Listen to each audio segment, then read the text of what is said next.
Hieronymous Bosch, known as the master of early Netherlandish Renaissance art, only left behind 25 works of art, of which the Garden of Earthly Delights is without a shadow of a doubt his most iconic and widely considered one of the world's greatest masterpieces. Created over 500 years ago, its fantastical iconography has confounded spectators and historians across time.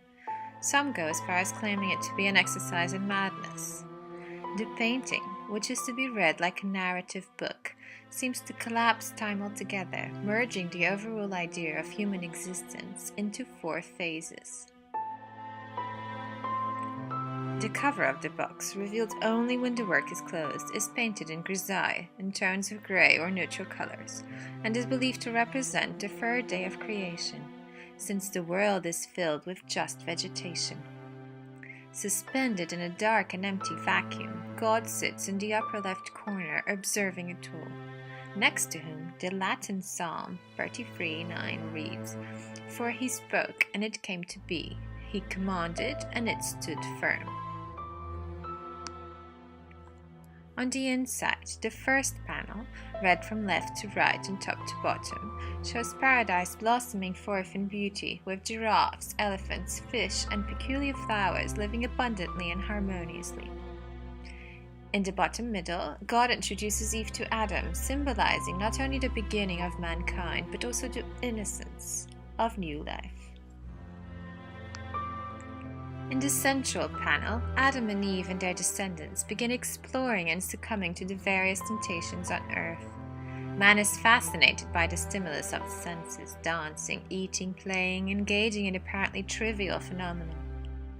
Eating strawberries, the symbol of sin, he begins to use and exploit nature for his own entertainment purposes.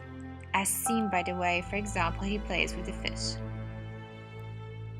The last panel, understood as the result of the previous actions, depicts hell as a world of pain, corruption, death, and profound suffering.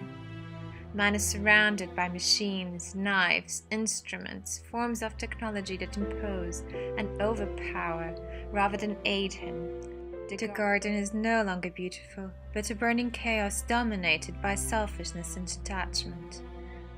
Since after reading the book, we close it again, the cover can also represent the flood, the cleansing of the world that arises from all this chaos. I agree with Panofsky on this one, that the real secret of the work is still to be disclosed.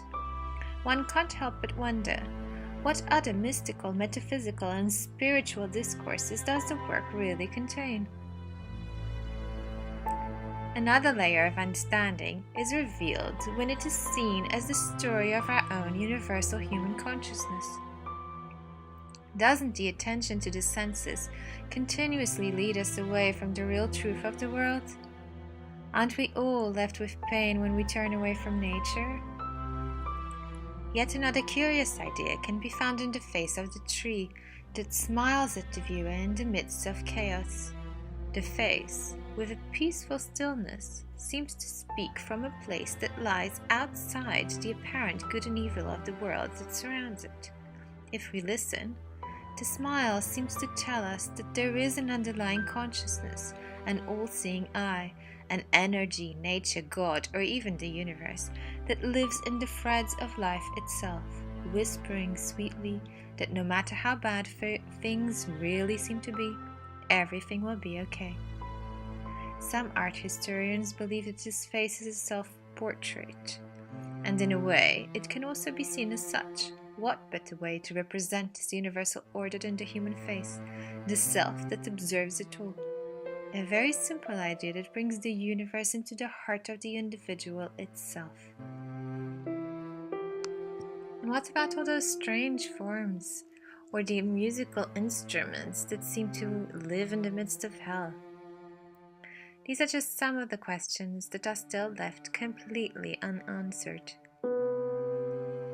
Maybe different details of the same underlying story. Definitely for another day.